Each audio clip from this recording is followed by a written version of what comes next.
Jharkhand and Maharashtra, and we need to watch the results very carefully. Yashwant Deshmukh is joining us, but Yogendraji, I know you're on the tail end of our time with you, but stay as long as you can. But just one Some question other to you. commitment. I would have loved to speak to Yashwant Bhai, but ठीक है, we'll organize it another time. एक आपसे last comment मैं ले लूं अगर वो ये है कि आपने कहा कि if the BJP had lost, they would have not presented it as Modi's loss, and they will present it as Modi's wins. That's their politics. But in your understanding of the BJP's politics in the North Indian states, in what's loosely called the Hindi heartland, what does Haryana and the failure, as you called it, to read the undercurrent, what does it bring home to you as a critic of the BJP, as someone who works with the opposition? The message is A, that you have to, you cannot be complacent. B, you need a broader caste coalition. Dalit voter is one thing, but BC voter, backward caste voters, need to be very specifically targeted. Rahul Gandhi talks about caste census, which is fine, which is going to be an issue. No one can deny that.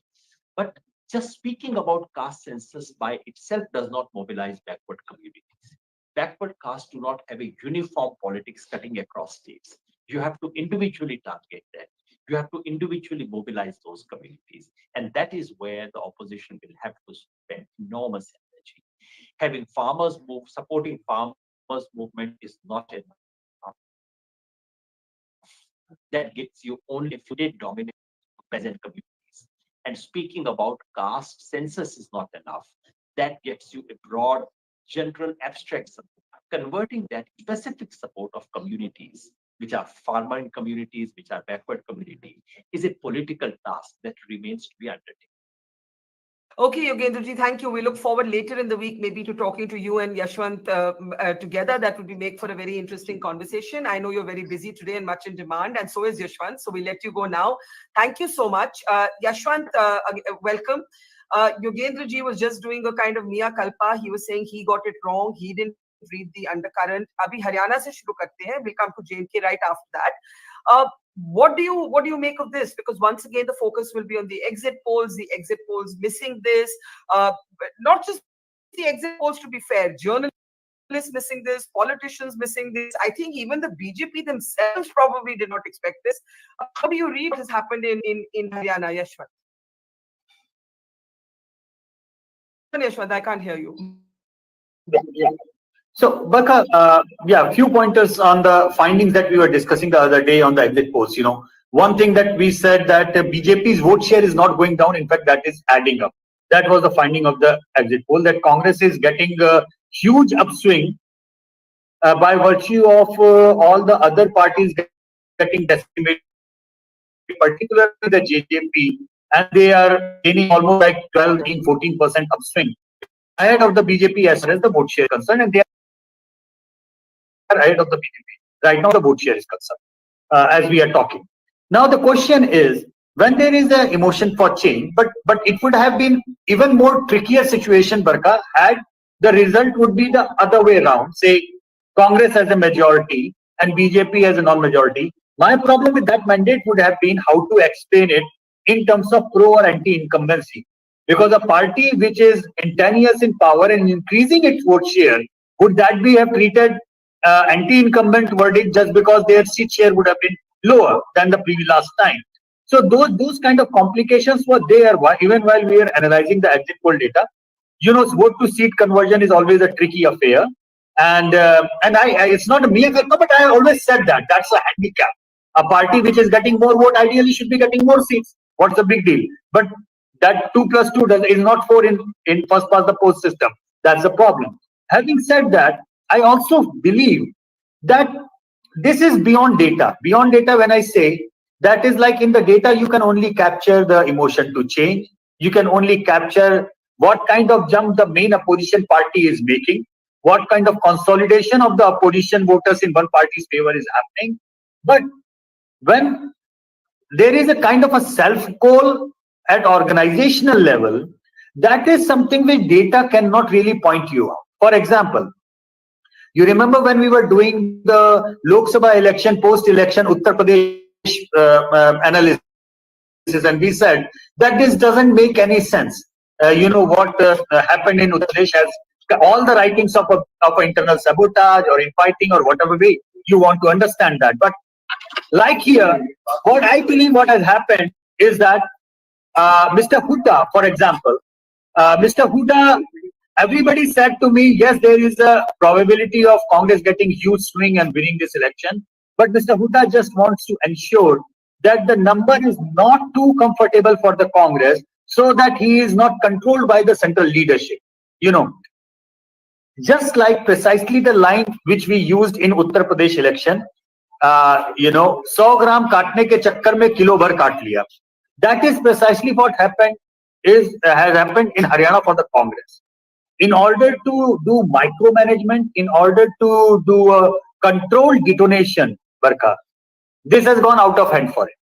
There is nothing called controlled detonation as far as micromanagement is concerned. There is something where, being smart is a good thing in politics. Being over smart backfires. And I guess this is what has happened. Also to bring to your notice, Barka, Aam Aadmi Party has, as we are talking on the Election Commission website, Aam Aadmi Party has polled about 2% votes. Now, Aam Aadmi Party and Congress, they worked together in Lok Sabha and they actually got more votes than the BJP. Now, these 2%, when we do the micro analysis, I am absolutely dead sure would be thing which would underline that a clear-cut majority and like that. Apart, I'm not even going into the Kumari Sailaja not being accommodated and I'm not even going into that. I'm talking about the clear, plain thing that Rahul Gandhi said we should be having an Aam Aadmi Party alliance. Aam Aadmi Party started with 20 and eventually they were okay with 7 and even 5. But Mr. Huda's insistence that those 5 seats we are going to decide, while all Aam Aadmi Party was insisting on that we want the winnable seats. We shall decide the seats. So I think something in all these micromanagement went wrong. And that micromanagement, which the BJP gets benefited from their organization, from their RSS cadre and everything. Time and again, Barka, we have seen Congress giving a good victory away just because of the organizational situation and BJP winning just because of the organization. You remember Madhya Pradesh, what happened? This is the second one coming out. Yeah. Can I ask you though, I was interviewing Dipinder Hooda and I asked him this question. I said कि ये rumor चल रहा है कि आप लोग जीत तो चाहते हैं पर इतनी बड़ी जीत नहीं कि आपका अपना leverage खत्म हो जाए. And he said, obviously he laughed it off and he said, कौन नेता कम जीत चाहेगा. But otherwise, Dipinder is very cautious. Then there was Kumari Sailaja very openly talking about being hurt, being a contender, the infighting. What in the end cost the Congress? Was it, Yogendra Yadav argued that people started thinking, ये एक जाति और एक परिवार की domination होगी, हमें नहीं चाहिए. Do you think it was that? Do you think it was the Dalit vote as reflected in Sailaja's disquiet? Do you think it was something else? What do you think it was? Because your own survey, if I'm not wrong, did see Hooda as the most popular choice for chief minister. I think we had that slide also somewhere. So what do you think happened, Yashwant? Barka, it has everything to do with overconfidence, complacence, and may I say, without any, no, it should not be taken as any comment on any analyst as such, but misreading or over-analyzing the 24 verdict. Baka, after the 24 Lok Sabha elections, when we were discussing, I did say this more often than once that, this result of Uttar Pradesh, result of Rajasthan, where BJP polled 10% more votes than the Congress and is still managing to get only the equal seats, this is more of an infighting in sabotage and those kind of issues. Now add those 35 seats to BJP's tally and you will see the BJP's number beyond majority and NDA sitting at 325, 330 seats. I guess that what happened because of BJP's infighting in UP and Rajasthan and its impact on the BJP's number and NDA's number, Many of my opposition friends and their analysts, they overanalyzed it and they got carried away. They analyzed it, वही same पुराना चीज किसान पहलवान and जवान. While Jawan's question was like BJP won 5 out of 5 in Uttarakhand, 4 out of 4 in your Himachal. Kisan, they won hands down in so many of the rural states. So what I was simply trying to say that I understand that BJP malfunctioned in 2 states, and yes, the numbers went wrong for them. They did not get the kind of numbers which they were expecting. That's fine. But what were the signs of the opposition revival as everybody was analyzing, particularly the Congress revival? Did we misread those signs? Were the Congress sympathizers and analysts a bit overtly gung-ho on that revival? And that question will be asked again. Even though Congress became the number 1 party as far as the vote share is concerned, as we had talked, of almost in favor. Yashwant, I don't know. Yashwant, can you rejoin? Can Yashwant rejoin? I'm sure Yashwant will reconnect with us. The signal was really bad. But like Yogendra Yadav, he was identifying one main factor that he thinks may have gone wrong for the Congress campaign, and that was a kind of overprojection of the Huda family of Bhupinder Huda and his son. Both he and Yogendra Yadav have made the argument that voters or particularly non-Jat voters may have looked at the Huda family as and being so powerful in Haryana as being reflective of a government that would be of one family and one caste. While we're waiting for Yashwant, let's bring up some graphics. I can go through some numbers. Why don't we do that? Let's look at the Haryana numbers. Could I have the Haryana graphics on the screen? Now, here's what we do know. We know that the results that we're seeing in the state elections of Haryana and Jammu and Kashmir have defied what the pollsters said. In Haryana, the BJP is all set to form the government for the 3rd time, defying all kinds of forecasts. Yashwant Deshmukh and Yogendra Yadav were just listing the possible reasons for that. I can see Mr. Deshmukh at the back end. We can probably bring him on. We just lost him right there. Hopefully the connection will be a bit better. Okay, Yashwant, you have terrible connection, but let's try and at least get some points from what you were saying. I'm sorry because I'm using my phone, Barkha, somehow. Yes. Yeah, I'm sorry, I'm using my phone. If it's still having problem, I will try to see some system is there, but I am just outside the studio in a corner, so I'm sorry about that. I hope you are getting my voice now. Yeah. Go ahead, Yashwant. Go ahead. Yeah, so I was just trying to say that, the truth is somewhere in between a complete wholesome revival of the Congress and complete debacle of the opposition in that way. The thing is, there were signs of revival of Congress, but just about signs. Congress had to work over and above that in order to ensure that those signs are not, they do not mislead them in their organizational capacities. They do not let internal factionalism take over public's emotion for change, in that way. I think Congress missed and that I won't say even missed, they overplayed that kind of micromanagement in their personal favor rather than the organizational favor. If the Congress would have given, say, even 5-7 seats to Aam Aadmi Party, those 2% would have made all the difference probably. So I think we have to seriously think if we overanalyzed or somehow misinterpreted the Lok Sabha election results in some way, and public's mood is difficult to, in any case, understand, and public perception is very difficult thing to decode, particularly in the election matters, in all said and done. Yeah. But complacency is something which did the Congress in. Overconfidence, complacency, and the personal micromanagement for the personal gains. If that is the thing, this is where everything went south. I was asking you before we lost you that how do you explain the fact that your own polls did show Mr. Huda Senior as the most popular, perhaps the most also known, recall value bhi unhi ki sabse zyada hai, choice for chief minister. And ML Khattar was really at the bottom of that, he didn't even figure in your top 4 choices, for example, right? So then how do we, it's थोड़ा सा contradiction लगता है कि हुडा का card overplay हो गया, बाकी लोगों को ठीक नहीं लगा, but Huda is the most popular choice for chief minister. How do we understand this seeming contradiction? Well, both the things are correct, Barkha. And if you look into the 30.8 of Huda Senior and 9% of Huda Junior, you are looking at the precise Congress vote share of 40.5%, which Election Commission is showing right now. But as I said, Kumari Selja, even if it's 4.9%, it matters. These 1%, 2% Aam Aadmi Party matters. It's a question of magnanimity. It's a question of how serious player you are. You see, the problem, I think, is from the both ends, regional leadership as well as the central leadership.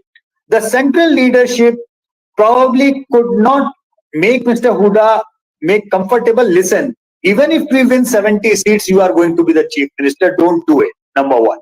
Number two, Mr. Huda could not became magnanimous enough to offer enough space for Kumari Selja and everybody else or Aam Aadmi Party that, okay, let's win first and then decide on rest of the things later. Even if Congress would have won 70 seats and Mr. Huda's supporters would have been 50 out of 70, he would have been chief minister. So I think these things have hurt Congress really bad.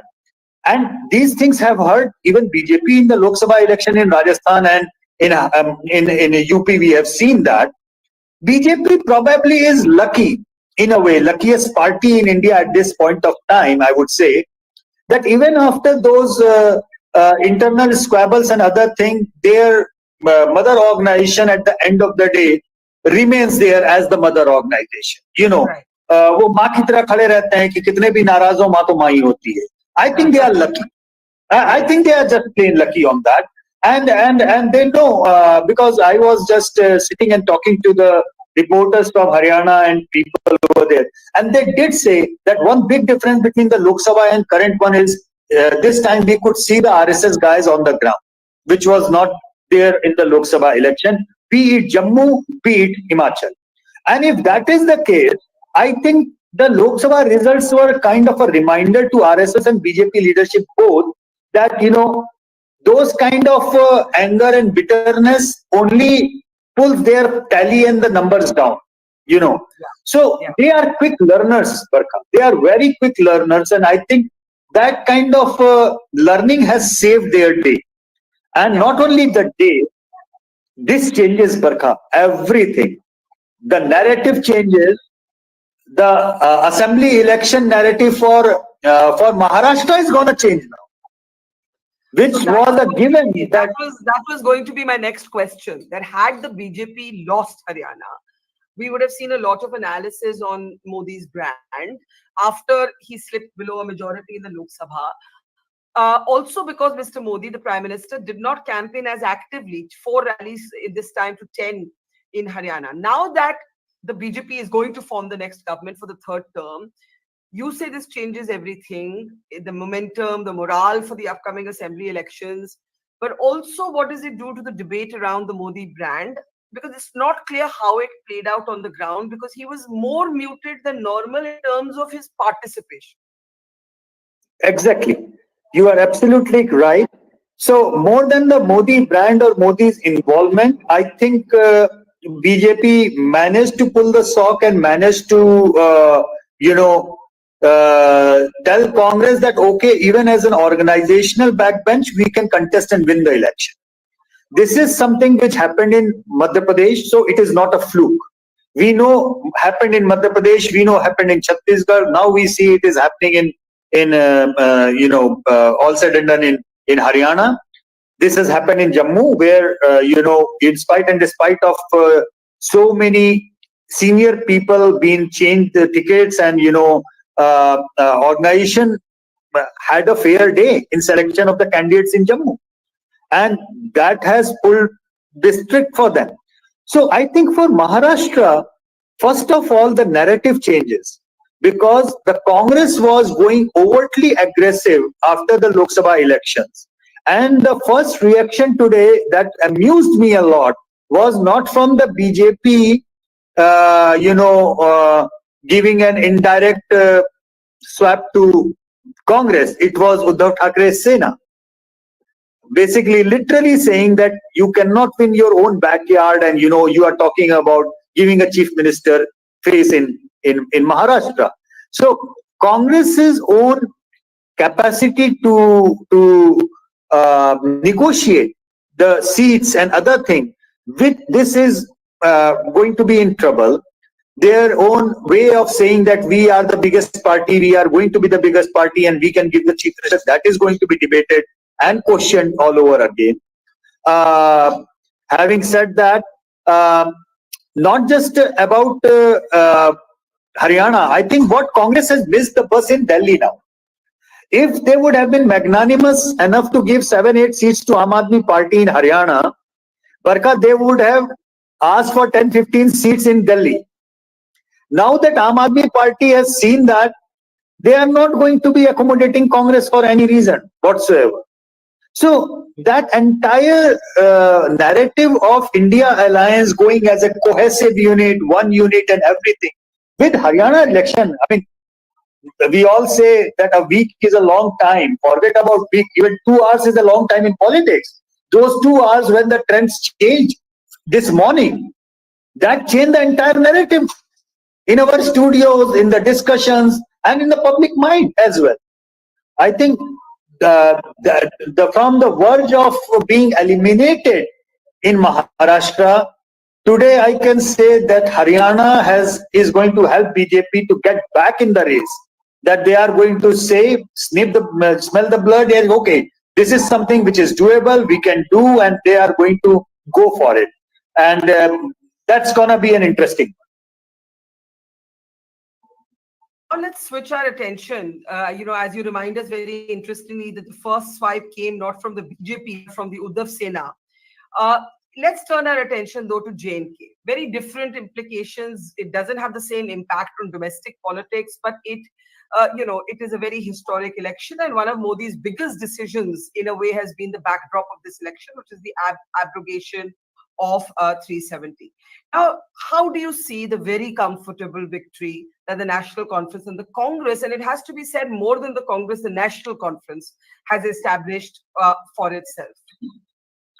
Well, Barka, we know that there are 43 seats in Jammu, out of which 16 are actually Muslim majority, even in Jammu, as we call, significant Muslim population. So if you look into the Jammu seats only from the Hindu angle, BJP has actually managed to win almost like 100% out there.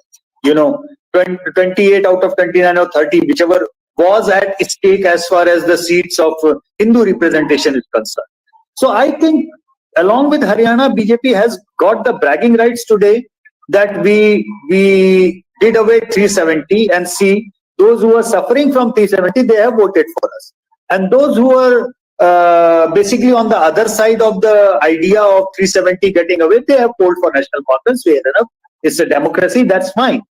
Question is, when we were looking into the details of National Congress plus Congress numbers, the question of Mufti Muhammad Saeed, when he said that I could not take Congress along because it did not have even a single Hindu face in among the MLAs. And the question is pertinent today because last I checked, the 5 seats where Congress was leading, it was not a single Hindu face out there. In fact, in the National Conference agenda of seats, fortunately for them, there are 2 Hindus winning on National Conference ticket. So at least National Congress can still say that we also hold some mandate from Jammu. It's not that BJP has won the complete Jammu thing, and thank God for that, because I was fearing that if this will become a Valley-only government, Muslim-only government, then the deep divide of Jammu and Kashmir, that fault line is not going to be healed further, in that way. At some point of time, in order to heal those fault lines, Barka, me and you both know that those warring factions, those on the complete two poles of the spectrum, they need to come and form a unity government at some point of time. But at least for now, I am happy that NC's two Hindu MLAs candidates are leading. I hope they win. I hope they get in good enough ministry and face responsibility. And this is and Jammu gets fair share of power in this government. But before we come to this philosophical idea of a unity government in J&K, Omar Abdullah has been very categorical that he will not ally with the BJP. I asked him this on record.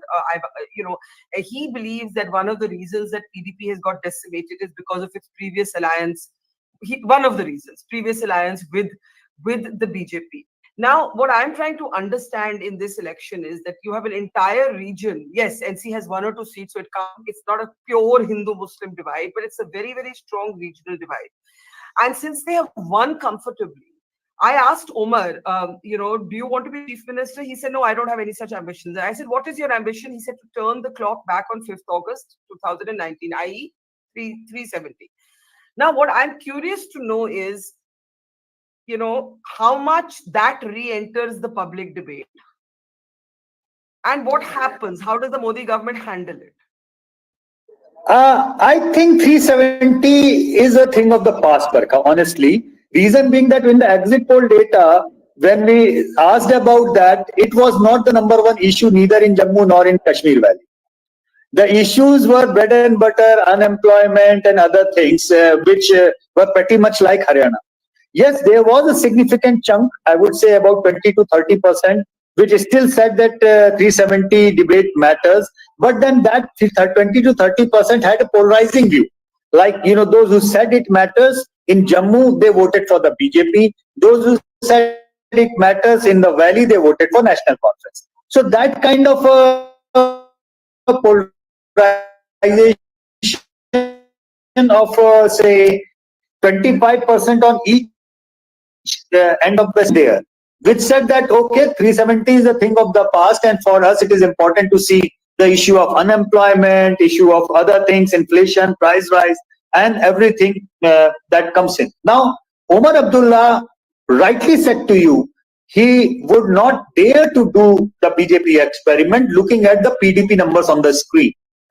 But at the same time, Barkha, I also believe that people may polarize, people may give that verdict, but in a long-term peace solution, peace brokering, peace process, whichever way we look at it, it is the leaders who have to take the brave step. And those steps is not something which only have to be taken by Omar. It has to be taken by everybody who is involved. Otherwise, if this government formation sends a message that this is a Valley-only, Muslim-only government, that kind of gesturing is done, then we are only going to see the fault lines getting deepened further rather than getting healed. Yeah.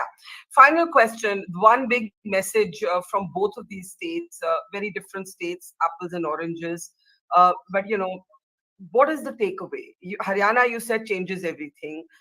J&K, different set of factors. Omar Abdullah is going to have to cooperate with the center. It's a sensitive state. It's a border state. There's national security issues. The foreign minister is headed to Pakistan. We've seen, there's the issue of terrorism. There are all kinds of other issues. He's going to have to find a way to open a channel of communication with the Modi government, over, whether he likes to or not. What are the messages from both of these verdicts? I think one line which I am observing, not just in these two verdicts, but it's now a pretty national phenomena, is further bipolarization of the states into two political lines. Sometimes anti-BJP, sometimes anti-Congress, whichever way, on the line that you can pick. And the others and the splinter groups and the regional names are getting squeezed out in this process. I'm not saying that regionals are not important. They are important. After all, National Conference is a regional party. But whomsoever is pretty important in that particular state or region, the process of bipolarization is going on. And in those process, the spoilers, vote katwa as we call in UP Bihar ki politics, those spoilers are no more getting space. And this is a process which is gaining momentum with each election that we are going in. Say, for example, in Haryana, last time the others polled almost like 40% votes in Haryana. This time their number is getting below 20%. You know, BJP and Congress together polled hardly about 60% last time. This time, these two parties have polled almost like 80% plus. So this matters, and from the perspective of democratic stability, yeah, I know some of the friends see this as a demise of the federalism, but I don't see it, because I am saying, it is not a bipolarization between BJP and the Congress or the national parties. It is a polarization of the two fronts. Sometimes Congress is leading that front, sometimes the regional party, like the National Conference, is leading that front. Congress is a secondary player. But people do not like to waste their vote anymore. I think people are giving much more clear and sound mandate, and people are giving positive mandate. I've been working on that book which is now coming out on the pro incumbency emotions, that this century is less about anti incumbency and more about pro incumbency, in a way that how leaders can and are doing or showing remarkable ways of delivery of governance, or making their own vote bank count for them, using multiple tools and things. I mean, there are so many case studies, but the gone are the days, Barkha, of the default anti-incumbent verdict. When you would do nothing, yet a default victory would come your way just because you happen to be opposition. I think those days are gone, and a lot to learn from that, not just for the politicians, but I think for journalists and pollsters, everybody alike. Public has changed, public are viewing, perceptions have their own way of finding their way to finding their voice at the polling booth, and there is so much to learn from all of this. And I think the most, even though it sometimes destabilizes our forecasts, the most brilliant thing about democracy is how people can just surprise you. They can humble you. They can surprise you. They humble us. They humble us. You can always count on the common man to humble down everybody under the sun. So that is the beauty of this democracy, and that's what makes us smile even after getting it wrong, Barkha. You get humble, but and that's why you enjoy it. Okay, this is what happened. Oh my God, this is what they meant when they was telling this particular thing, and that is, you scratch your head and then you get up and say, okay, next is the election is coming. We have to learn and move ahead. That's exactly right. Thank you, Yashwant. Always a pleasure. Thank you, and again, it's very nice to talk to you, because you're always very open about any mistakes that you make, and any learnings that you get. And that's the beauty, as we all just said, we all make mistakes, and the people have the last laugh, and it should always be that way in a democracy. Thank you so much. Thank you so much. Always a pleasure. Thank you so much. Bye, Yashwant. Bye, Yashwant. All right, and we are going to, at this point, take a break. We will be back at 6 p.m. with analysis of these two dramatic results. Just when you think that, you can forecast it all, ye to hame pata hai, ye hoga, wo aisa kuch nahi hota hai. So a humbling moment for everybody here. 6 p.m. We'll see you to analyze what we can learn about politics from both the Jammu and Kashmir and the Haryana results. Thank you for staying with us this whole morning, half the day now, and see you soon. It's great to see you here. Thank you for watching our work. If you haven't subscribed yet, don't forget to click the bell icon and subscribe to Mojo Story and support independent, robust journalism.